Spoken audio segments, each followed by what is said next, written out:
CSS Framework, който е разработен от Twitter. Преди се казваше дори Twitter Bootstrap, но изрязаха Twitter, вече е само Bootstrap.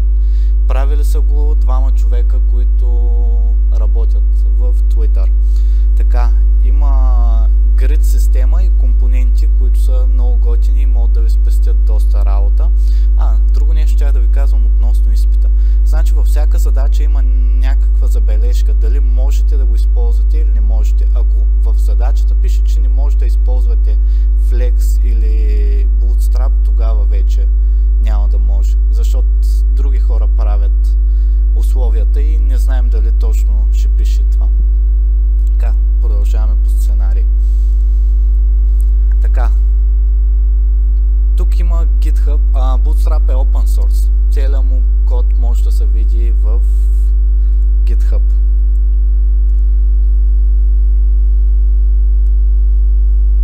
Така, той по принцип е направен с SAS и LESS и някакви компоненти се обединяват. Не мисля, че ще ви се наложи в близките няколко години да го редактирате, защото е доста занапреднали. Но за да го използвате е нужно много малко познание. Така, има 12 колонна grid система. Помните таблиците, които правихме за лейаут? Това е по-добрия начин. Пак са някакви колони. Така, ето го официалния сайт, от който ще гледаме тези неща. Така, айде нещо да зареди. Добре, GitHub зареди. Ето това е целият проект. Ето. И... Добре. Така. Display settings. Така, това е в GitHub проекта. Виждате 662 човека се занимавали с това. 11627 пъти са качвали някакъв код. Самия Bootstrap е ето тази папка, ето тук, dist версията. Така, има тестове, има LESS, има JavaScript, с Grunt се компилира и тук ще спра да говоря за ниво напрягам. Така, има иконка на Santa Claus.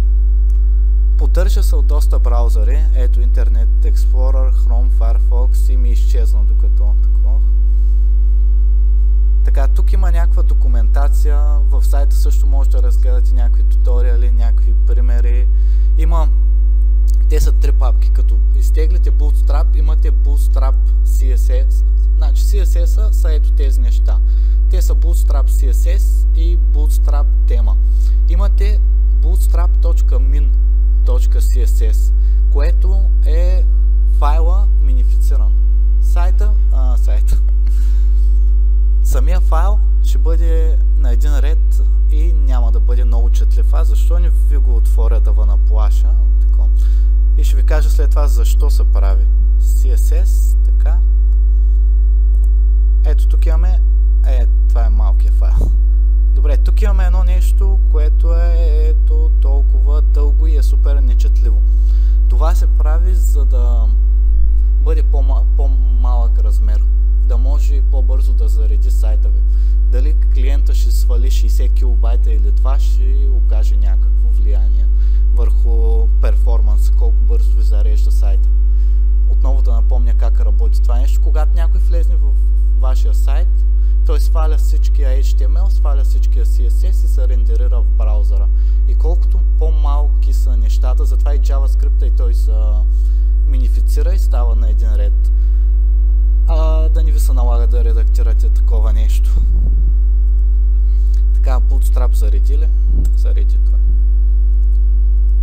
Така, има и UI интерфейс, с него получавате някакви компоненти, бутони, панели, хедъри, навигации. Направо ще ги показвам след малко. Но да видим grid системата. В момента Bootstrap има няколко версии. 1, 2 и 3. Сегашната е 3. По-старите не ги използвайте. Те са нещо съвсем различно. Така. Ето го сайта, правен е с Bootstrap. Естествено. CSS. Искам grid системата. Така. Има три варианта. Значи, ако видите разширение значи large, MD medium, SM small и XS е за extra small. Това са за телефоните. И ето това е grid системата. Значи можем да си разделим сайта на да го направим някакъв лейаут. И това са колони. Ето тук имаме две колони. Тук имаме 12 колони, всяка по една. 12 са избрали са от Bootstrap да бъдат 12, защото са дели и на едно, естествено. 2, 3, 6, 4. Точно си викам, сега ще се изложа с математиката. Така, ето тук е разделено на 3 колони по 4 в този случай. Тук е разделено на 2 по 6. Сега ще направим и пример. Има два контейнера, fluid и просто контейнер. Като fluid е на 100%, а basic контейнера, basic контейнера е центриран, не заема цялото пространство. Така, сега директно ще отворя примерите. Bootstrap Demos. Така. Компонент, empty site. Значи, ето тук ще ви покажа самия grid. Ето това нещо, колко колони е по ваша преценка? Хедъра? 12, точно така. Значи сега ако му видим, по принцип по дефолт дори да не му зададат, той е в ред. Той по дефолт ще е 12, ако няма нещо друго. Да, другото, което забравих, за да използвате grid системата, първо трябва да имате един клас контейнер, който ще ви е целият лейаут на сайта. Ето го тук в този случай. Div контейнер. След това имаме ред. Един ред има 12 колони. Значи създаваме си ред. Защо не си пусна Paint-а? Не Paint.net. Така. Добре, сега за първи път ще използвам Paint.net. Ако зареди.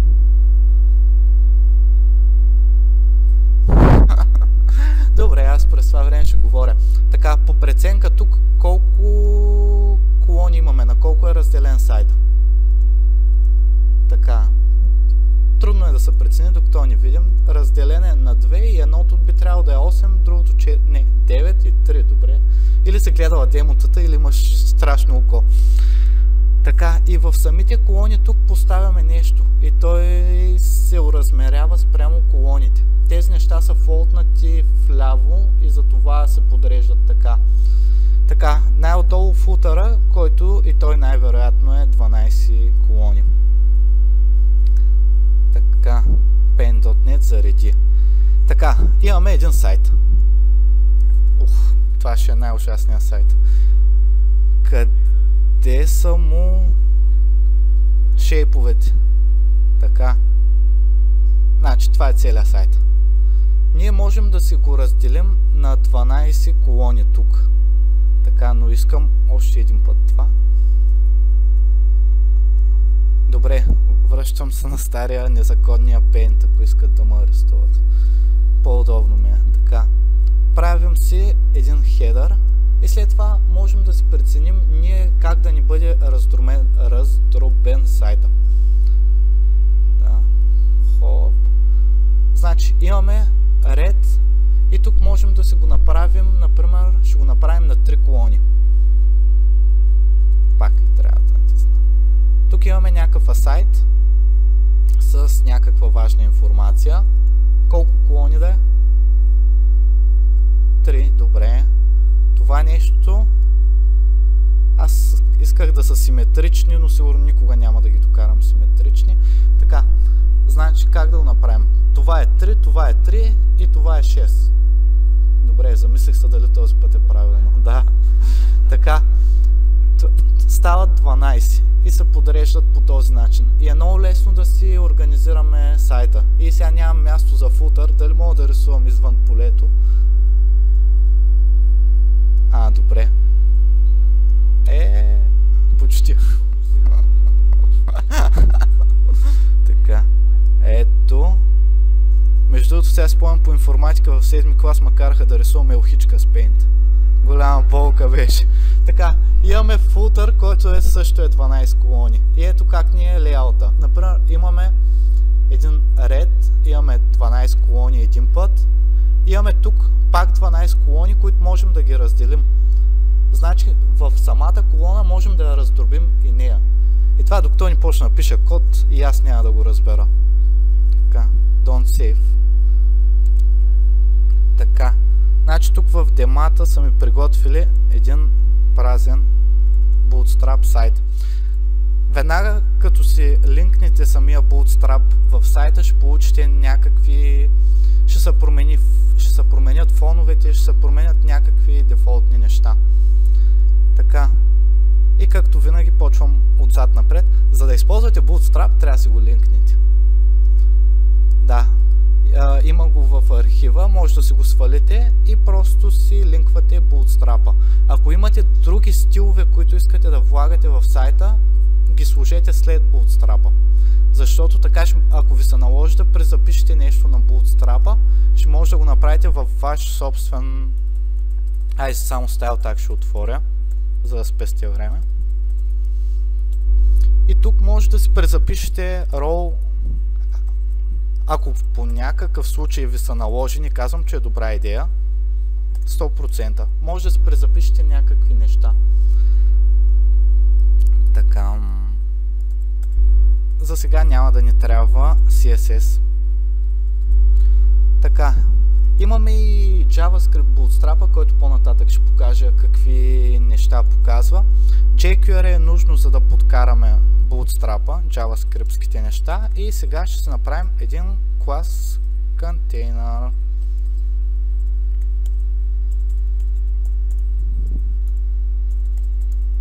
Така. И си правим един ред. Клас. И вътре вече може да подреждаме колоните. Колко колони? Двечки, щом никой не се обади. Аз ще решавам клас. Call SM 6.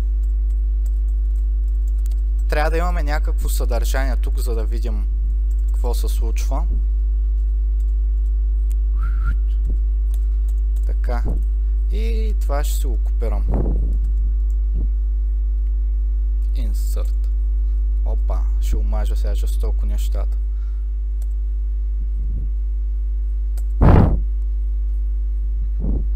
Добре. Така. Какво имаме? Имаме 6 колони тук и 6 колони тук. И когато почнем да намаляме това нещо, те ще станат на едно, когато екрана бъде малък. Когато сме сложили SM.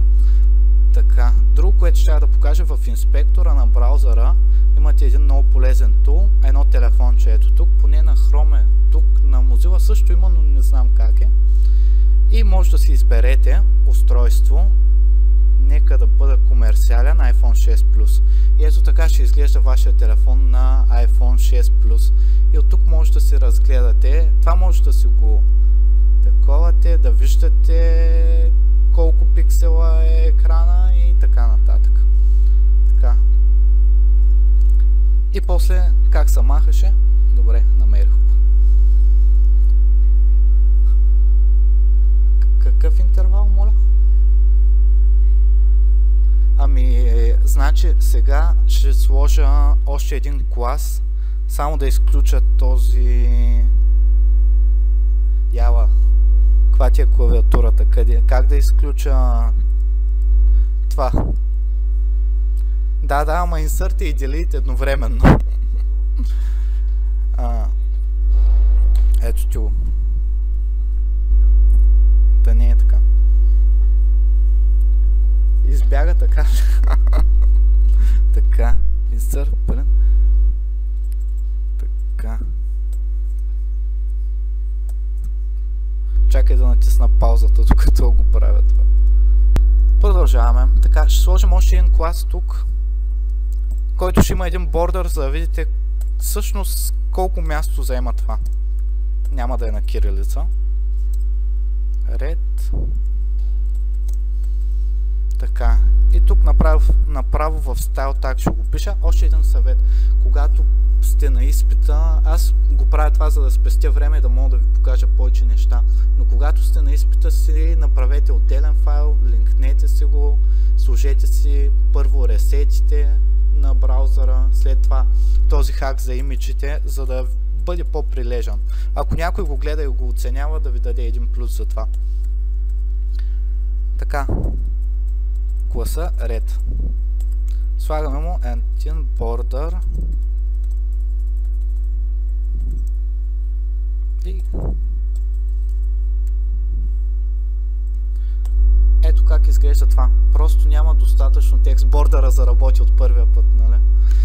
Така, просто го показва така, защото няма достатъчно текст. Ако това нещо го копираме и го сложим пак,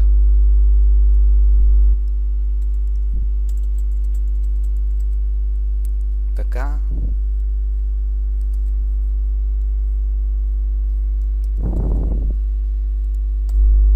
ето така ще изглежда. Тук има малък overflow и си отиват в другите неща. Така, нека видим как ще изглежда между другото. Ето, като го смалим, те се подреждат едно по друго, когато стане такъв девайс. Ето, това е до някъде респонсив. С Bootstrap може да си направите респонсив, но винаги ще ви са ако сте капризни и искате да го направите по точно някакъв начин, ще трябва да си пишете Media Query. Така, аз забравих, че имам презентация, продължавам. Компоненти. Връщам се на сайта. Така, имам демо за компонентите. Ето тези всичките неща ги има Bootstrap. Ето тези всичките неща може да си ги копирате, да си ги поставите и ще изглеждат по същия начин. Айде да започнем отгоре. Имаме една навигация. Това нещо като го смалим, помните ли хамбургер бутона? Ето го. И тази функционалност я имате на готово. Само трябва да го вземете и да го сложите в сайта си. И ето аз ще направя същото нещо. Така, Bootstrap Components.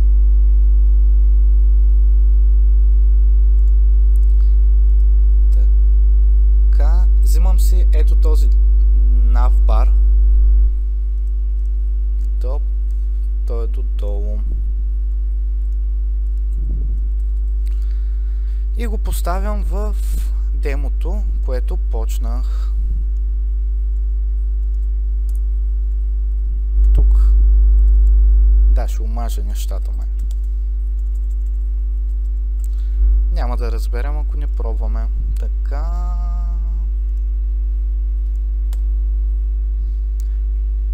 Отпадаш. Ето това беше. Ето, имаме навигацията. Нищо не направих, освен я взех я и я копирах, което е законно, точно в Bootstrap. Повечето неща така работят. И тук вече имам дропдауна, ето го дропдауна, това при натискане пада менюто и се показват нещата. Ето това нещо е актив, тук има някакви линкове, айде да разгледаме и HTML на това нещо. Само от интерес. Така, имаме div с клас navbar. Имаме navbar inverse. Това идва от темата, да е такъв черен. Имаме navbar fixed top. Ако тук трябва да имам повече контент, за да ви го покажа това, по-нататък. Имаме navbar header, в който са бутоните. Ето toggle navigation. Имаме ли toggle navigation тук? Нямаме. Значи е някакъв tooltip.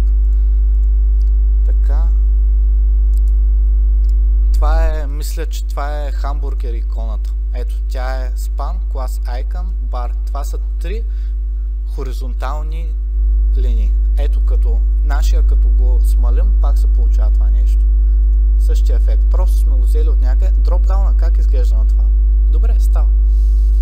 Така, ето тук имаме още един хамбургер. Така. Айде да продължим нататък. Компонентите. Ето това нещо се нарича Jumbotron. Не знам, що е кръстено на Jumbo, но нека да го вземем и да видим и него какво ще се случи. Така. Ето, div Jumbotron.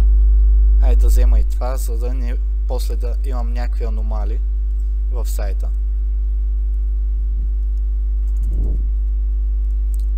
Така, да си го затворя.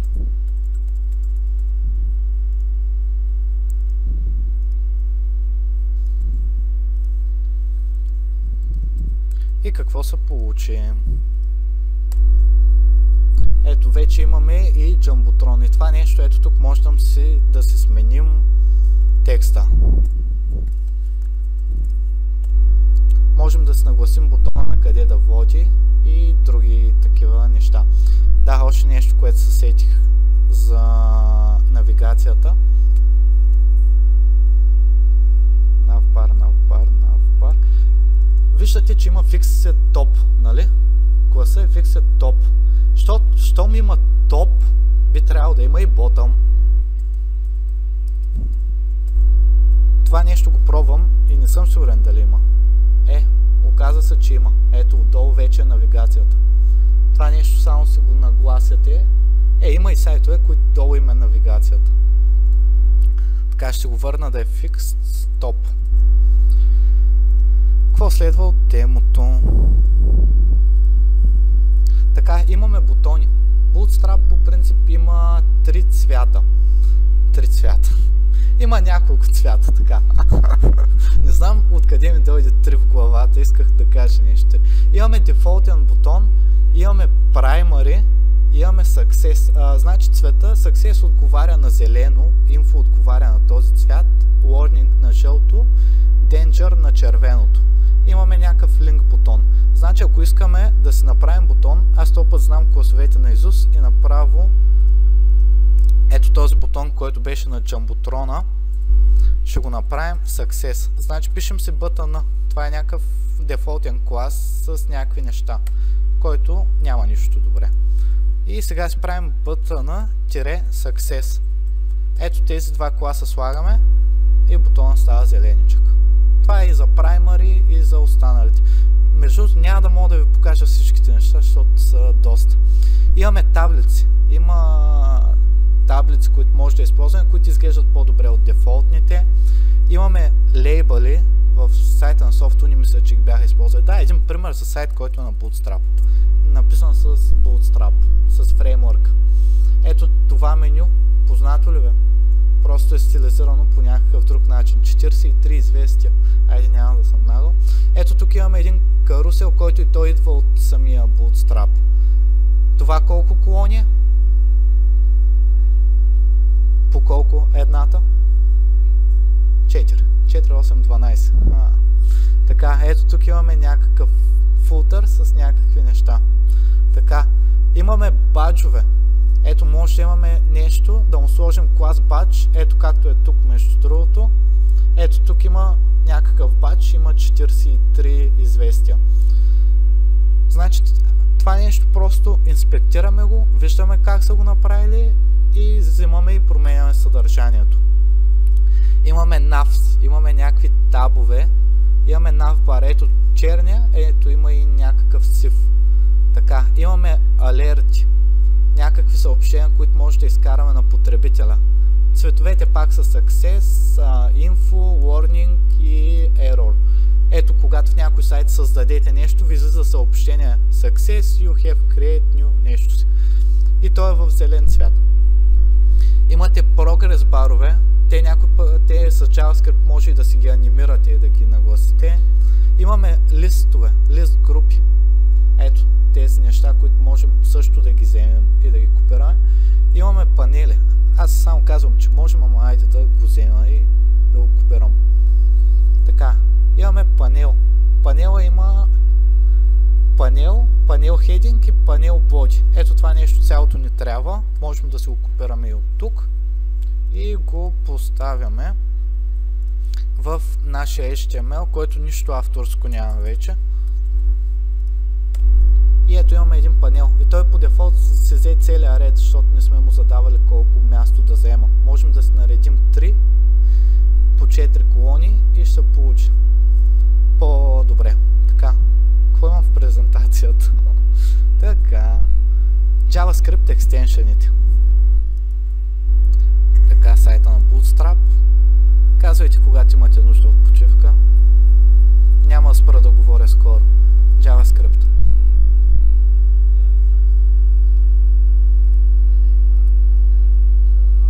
Ето, работи, не изпадайте в паника. Все едно има бомба в залата, се чувам.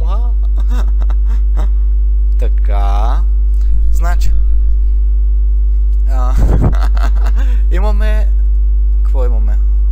Transition, имаме модули. Ето това е самия модул. Това е някакво съобщение, което изкача. Ето бутона.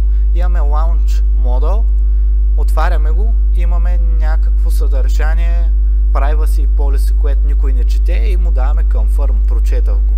Така, надолу имаме, ето има и размери за по-малък модул. Ето съвсем мъничък модул. Имаме и Large. Колко си Large. Така, имаме айде модулите ги прескачаме.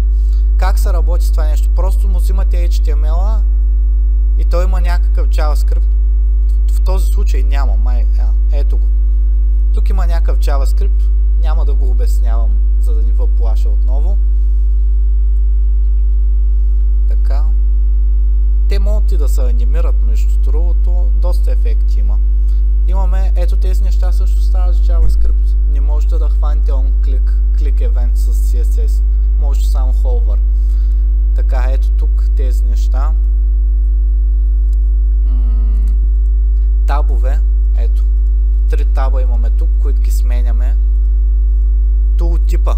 Когато отидем върху бутона, отгоре някакъв tooltip, някакво пояснение да има на сайта, на бутона. Pop-over. Това е също нещо ми при hover, само че ето какъв дизайн имаме тук. Значи, при клик. Ето, и тук имаме отстрани някакво по-ясна представа. Всичките неща, като ги направите един път вкъщи, ще ви стане ясно колко лесно работят. Така, имаме алерти. Ето това нещо трябваше да мога да го махна. Така, имаме loading бутон. Ето натискаме го и показва някакъв state. Loading и се връща. Ето го JavaScript-а за това. Айде, тук ще го обясня. При този бутон, нали, селектираме го. Този селектор познат ли ви? По какво го селектираме? Виждате ли всички? По какво селектира DS-а? По ID. Селекторите, между другото, в JavaScript мисля, че са, да, същите са. Но тук се използва и jQuery. И когато кликнем този бутон, му слагаме някакъв текст и след това му даваме бутон Reset. Reset. Колкото повече говоря, толкова по-лошо става. Така. Имаме някакви чекбокси по-модерни, които можем да ги натискаме, макар че не изглеждат много на чекбокси. Повече на табове си изглеждат. Така. Collapse. Ето това е акордеона. Всъщност това е само collapse, акордеона е. Пак някъде има. Добре, по-надолу. Ето, когато натиснем и се показва някакъв div с някакво съдържание. Ето. Така, само че с зум-ина не мога да натискам. Ето, акордеона какво представлява. Имате 3 неща и те се разпъват като акордеон. Едното се затваря, другото се разпъва. Така, 1, 2, 3. Имаме карусел. Ето това е слайдера. Тук може да сменяме и да виждаме някакви снимки. Така, тук имаше някакви примери с котки, се спомням. Не, няма котенца. Така, back to top. Да, какво стана, като го натиснах, върнах се към горе. Също Bootstrap има и теми. Така, чакай, в презентацията имах нещо. Bootwatch, Bootstrap. Давай, зареди.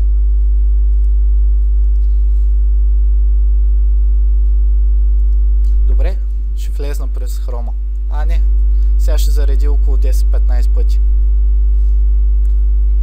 Добре. Чакай да видя линка, който са ми показали, че и на мен ми е интересно. Така, ето тук имаме някакви теми, те платени ли са обаче? Ето, има някакви теми, това нещо можем да го свалим и да използваме. Директно си взимаме нещата от самата тема. Darky, Keyboard, сигурно и Star Wars ще има, както е тръгнал света в последно време. Slate, Superhero. Да, може да си ги разгледате. Чакай да влезем в една, да видим някакво превю все пак. Те са много подобни нещата. Форм компоненти има между другото Bootstrap. Как да си направите ето такива по-красиви навигейшъни. Форм контроли, инпути.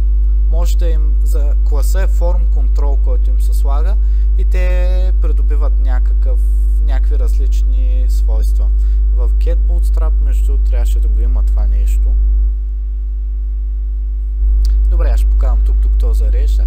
Ето форм контроли, това са от темата. И можем да ги вземем тия неща, да вземем темата, да я линкнем и всичко, което е вътре го вземем. Ето тук има и една иконка, която е сложена преди инпута. Така.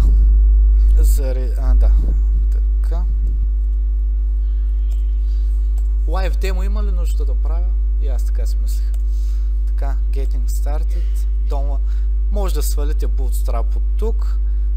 Трябва да си линкнете самия CSS, трябва да си линкнете jQuery и Bootstrap.js, за да използвате JavaScript. Ако искате само CSS-а, може само CSS-а да си лоднете.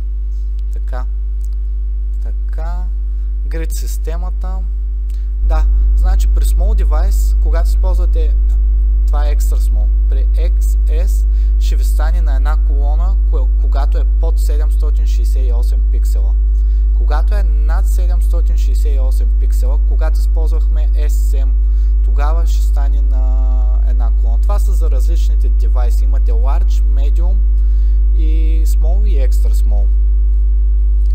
Така. Тук какво имаме? Пак за колоните. Ето тук имаме Main Content и Aside. И едното ни е 9SM, другото е 3. И когато това нещо смали, когато се гледа на iPhone 6 Plus, естествено, ще изглежда едно по друго. Ще се подредят едно по друго. Така, я да видим това демо, между другото го помня. Responsive Site. Така, ето един лейаут, който е направен с Bootstrap. Extras. Тук трябваше да има още нещо. Значи, когато стане малък, айде да тази мултимедия, този екран. Така, по принцип има едни Extras и на тях им е дадено да се виждат само на голям екран. Значи, ако дойдем тук, как може да скриете нещо с самата grid система? Само, че трябва да го намеря. Ads Section. Ето тук имате един клас Visible MD и Visible LG. Значи при Large и Medium това нещо да се вижда. И тъй като мултимедията в момента ми троши екрана, не го виждате. Обаче ако го сменим на SM това нещо, да, и това е вариант. Ето, Extras. Благодаря. Така, ето в момента се вижда, когато зумнем, Extras ще изчезне. Готови ли сте да го затрием? Всички с интерес? Ето, няма го. Когато това нещо е зададено, се вижда само при Medium и при Large екрани. С тия класове може да си контролирате нещо, което да се вижда и да не се вижда на екрана.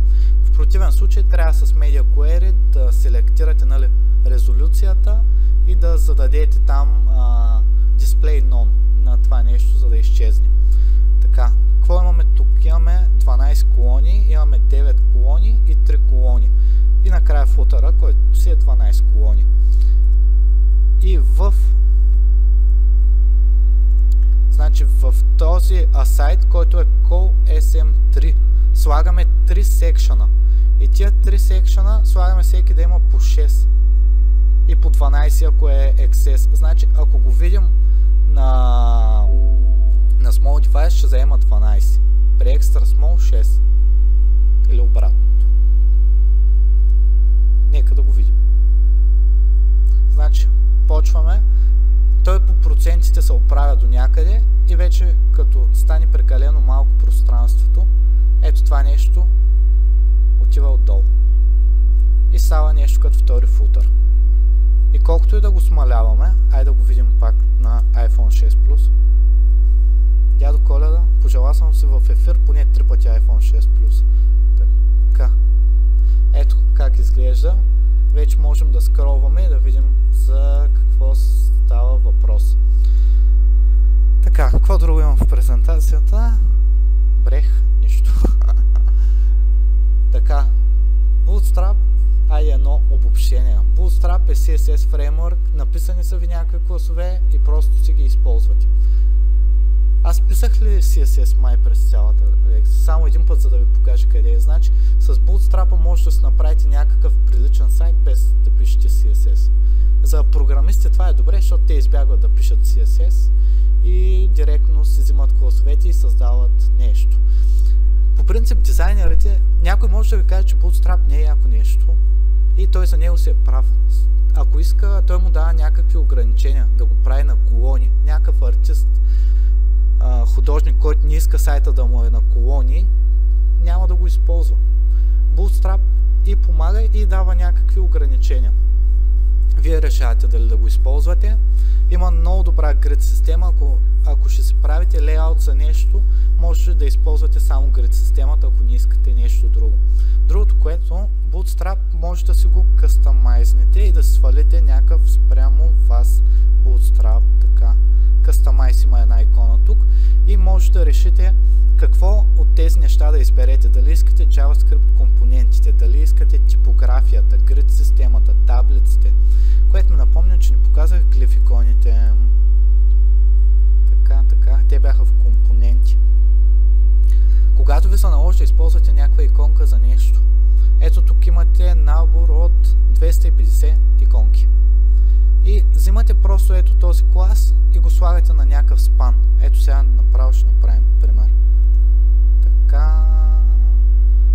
След панела ще сложа един спан, празен.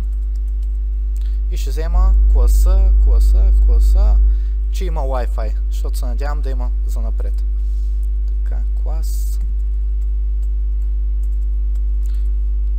Така, какво се получи?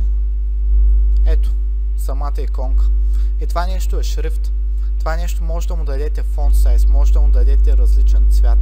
И е векторно. Колкото и да го разтягате, сега на iPhone ли ще ми излезнеш? Така. Значи, искам да направя няколко промени. Първо това искам да го закача тук. Няма да мога. Добре.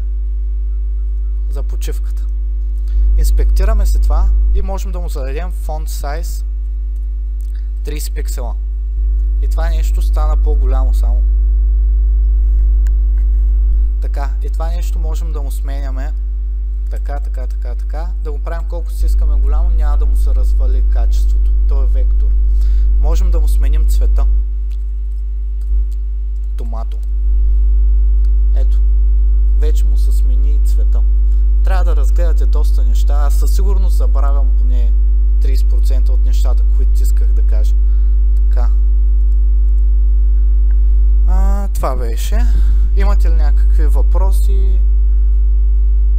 Крайно мнение? Харесва ли ви? Не ви ли харесва? Добре, ще почнем упражнения след почивката.